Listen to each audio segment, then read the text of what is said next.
everybody, welcome to Cerwin Vegas. Today's video is going to be a little shorter than normal. I'm going to take a step back to a speaker that I used in a comparison video I did a little while ago. I did a comparison on the AT-8 and VS80, and there's something I really wanted to get to once I got this loudspeaker measurement system. While doing the comparison of those two speakers, I found something that was a little odd when I was drawing up the schematics for the VS80 and the AT-8. Both crossovers are really close to being identical. There's some slight differences, different values of capacitors and stuff used in them, but I noticed that the VS80 had the tweeter hooked up in reverse polarity, so they had the phase reversed on the tweeter and not on the AT-8. Now, most of the time when manufacturers will do this with one of their drivers, usually a mid-range or a tweeter, that's because something in the crossover is causing that phase to shift 180 degrees or close to, and to correct that problem, they'll just reverse the connections going to that driver. So instead of positive to positive and negative to negative, they just reverse, so it's positive to negative and negative to positive.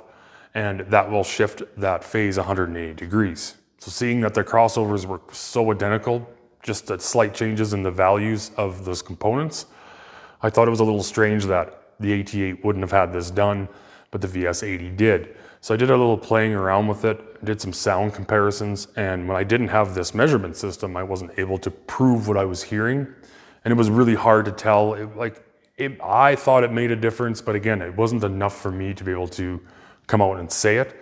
I generally don't change any crossover designs or really much of the design of these speakers at all. I'm just upgrading with better parts usually, or doing small little things here and there. This will be the first time that I'm actually going to change something, and I'm going to keep it that way. So what I've done is I shot a whole bunch of measurements. I kind of got a new system here set up on how I'm going to take these loudspeaker measurements instead of having them sitting on my workbench, like where the 12TR is sitting right now. I made a little tripod, got a nice little stand made up for it, so I can have the speaker up out of the way of anything. It's not near any walls. It's far enough off the floor. I shouldn't get any reflections. It'll be a lot easier for me to get a smoother, better response when I'm measuring. This AT-8 doesn't measure very well. There's some problems with the woofer. They don't have any filtering on the woofer. It's literally just left to roll off naturally, and whether it's an issue with maybe just mine, I know I'm gonna get the other one out here and measure it and see if that same issue is with that one as well, because maybe there's something going on with this woofer I gotta look at. But what I did, I took some measurements, so let's take a look at some of those measurements and I'll kind of explain what I'm talking about. Here's the frequency response of the Cerwin Vega AT-8, and as you can see, it's not very smooth at all. We got this huge dip here right at 3000 hertz. I don't know what's going on with that. It's not very good, but it's not quite as bad as the one above it. It starts at about 3500 hertz and goes to about 5000. There's a huge holes out here, and this is, in my mind, this is gonna be audible.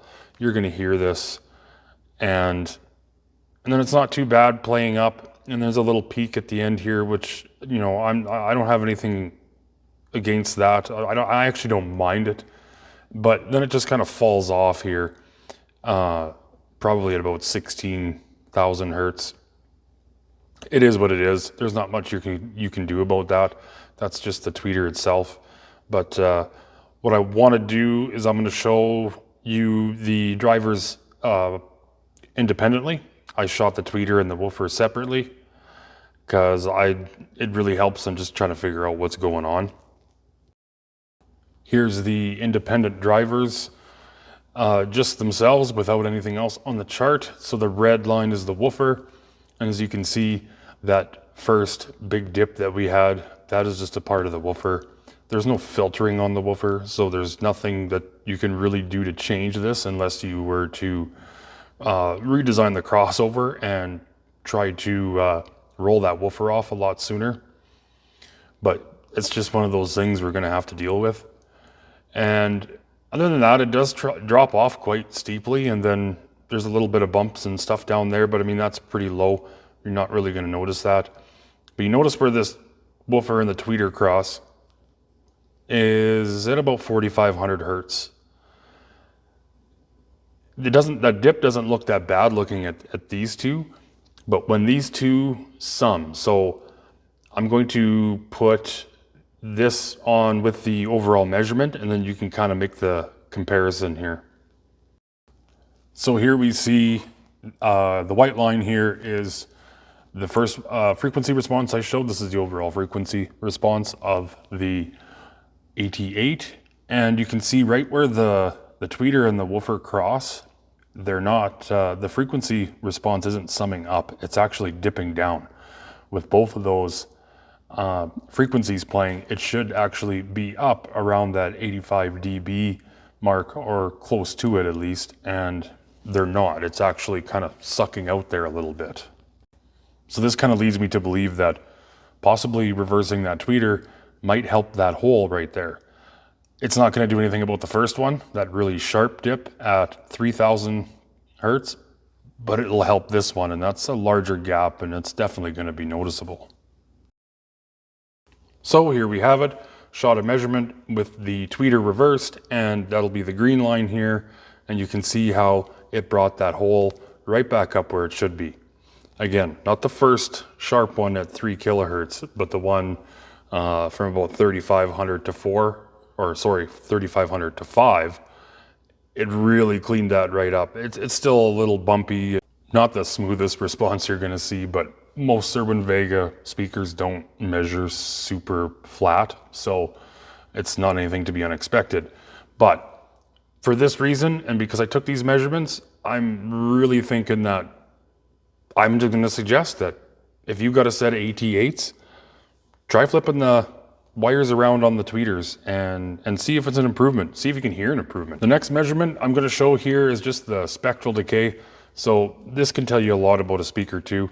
I'm still learning some of this and trying to figure out what a lot of this means, but really this graph is just showing how the speaker plays the frequency and how long it takes for that sound to drop off. So it's going to show you if there's any ring or any resonance going on in the cabinet, or who knows what the cause of it could be.